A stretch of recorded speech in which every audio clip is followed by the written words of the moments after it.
Guys, welcome back here to the Fishing Teacher. Appreciate you guys swinging by the channel and checking out the video today. And guys, today I want to talk about probably the single biggest thing that holds people back from catching a lot of fish. I mean the difference between like going out and catching 2 or 3 fish in a day and catching 20. There's one thing above all that I see over and over again that it's easy to correct too. So we're going to get into that in today's video. Definitely think it's going to help you guys out there. Also, guys, real quick reminder, we do have my Blaukat Throwback jig back in stock at Tackle Warehouse. They've been on back order for a while. Everybody's been buying them up. I'll put my Tackle Warehouse link in the description for the Blaukat Throwback jig. 7 different colors. We got 3 different sizes. And we also got the Blaukat Power Finesse jig. So this is my flipping jig here. And we got the Power Finesse jig. So if you guys would like to pick some up, you can use that link. Living rubber, hand-tied skirt, guys. Very labor intensive, absolutely the best jig on the market. You guys will love it. And also, guys, real quick, anybody interested in booking an on the water lesson with me, all you have to do is go to my Facebook page, Randy Blaukat, or excuse me, Intuitive Angling with Randy Blaukat. Shoot me a private message. Do most of those lessons on Table Rock and Stockton. But I do come up here, like I'm at Lake of the Ozarks right now, come up here occasionally. So look forward to hearing from you guys on a message there. Appreciate that. Okay, guys, this seems basic, what I'm going to get ready to tell you here, but it is not basic, and you cannot ever underestimate how important it is. I do a lot of like these on-the-water lessons, and I fish with co-anglers a lot, and I fish with a lot of anglers that, you know, are just sort of average to getting started type anglers. The number one thing that holds all of those people back from catching fish and limits so much what they can do is their casting ability.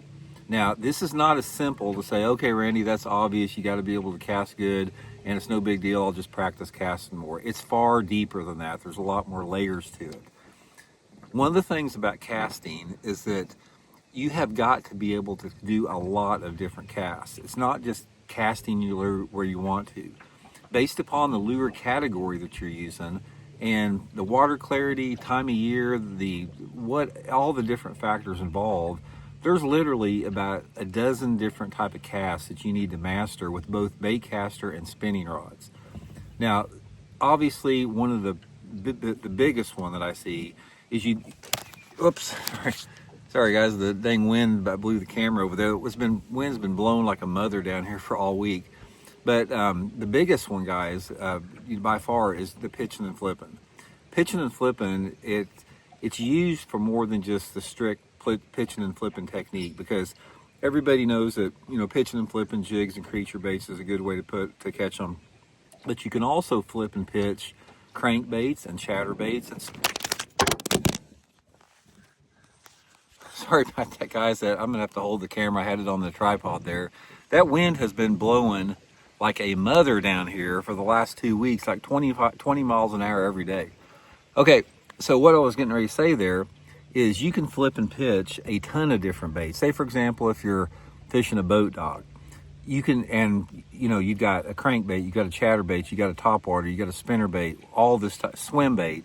You can pitch and flip those baits down tight corners, like down the side of the dock and in the slips and all that type of stuff.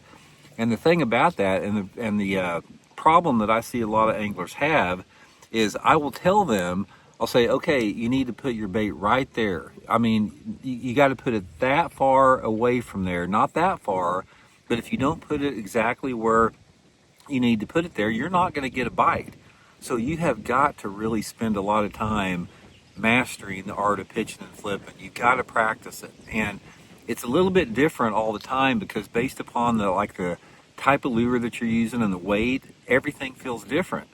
You know, for example, there's so much difference between like pitching a 3/4 ounce jig and a Texas rig with an 1/8 ounce sinker. So all that type of stuff is going to have to be, you know, adjusted for with that. So you have got to learn to become a master pitcher and flipper. It's going to make so much difference. I could take you guys to where the fish are biting like crazy, and with the pitching and flipping technique. And if you can't pitch and flip and put it where you want to, it doesn't matter how good they're biting, you're not going to catch them. Okay, that's number one. The second one with that is you got to learn how to skip a bait. And you don't have to skip with a bait caster. Skipping with a bait caster is difficult for most people. It's much easier to do with a spinning rod. Now, if you're skipping a bigger bait like a swim bait, you got to use a bait caster. But try to master the art of skipping with a spinning rod, because you can skip shaky heads, you can skip wacky rigs, you can skip little swim baits, you can skip a lot of stuff on a spinning rod into tight places. And sometimes the pitching and flipping technique will not allow you to get where you need to be, and you've got to be able to skip a bait.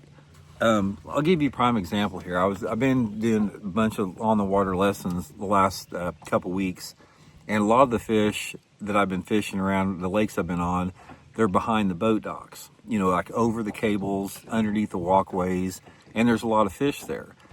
And the people that I've been, you know, giving the lessons to, they haven't been able to capitalize on that because they can't put the bait back in there. They can't skip, you know, they don't have the ability to skip it back in there. So even though there's a bunch of fish there, they're never going to catch one because they cannot get it back in there. This is a prime example of what I'm talking about.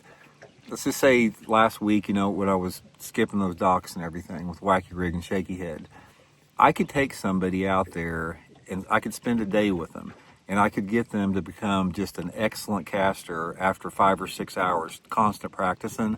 And even if they've never caught a bass before, I could take them out there to those docks and say, skip that bait right underneath there and just let it sink.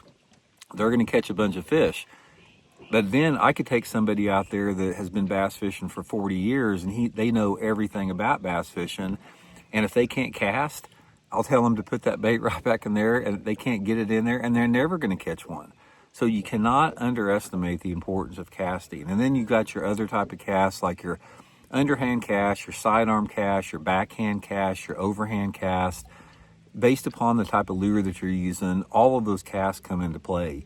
Some of the casts are for distance and some of them for accuracy.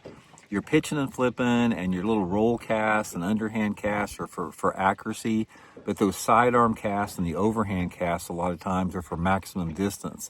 And that's another thing, because I see a lot of guys that can't cast the bait very far. And sometimes you have got to get the bait way out away from the boat, or you'll never get a bite. And they simply can't launch it out there. So guys, don't oversimplify this and just say, well, Randy, that's obvious. You got to know how to cast, because if it would be that easy, everybody would do it. But you have got to practice it, guys. I can promise you, if you work on your casting and just go to the lake one day and not just put a bait on that doesn't even have hooks on it, so you'll force yourself not to fish, and go out there and just cast on every piece of structure or target that you can find. And in correlation with that, you have got to be able to run that trolling motor and put your bait in the position with your boat at the same time. The trolling motor operation works hand in hand with the casting skills, because you have got to be able to approach the cover you're fishing at just the right speed. You don't want to come in there too hot. You don't want to come in there too slow. You don't want to get too close. You don't want to get too far away. All this stuff factors in, like the type of boat you have, how big it is and how much momentum it has, how easy it is to stop and start, the current direction, the wind speed.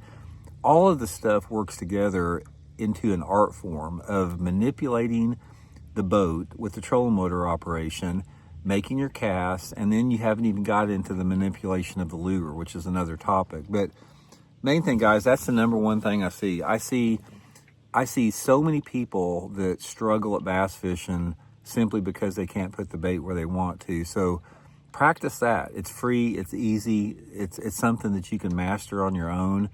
It's nothing that you're going to have to go out and study to do. You just go out and practice it, just like you would putting at golf or, you know, any type of muscle memory type activity. So anyway, guys, promise you it'll help you out if you do it. So we'll talk later.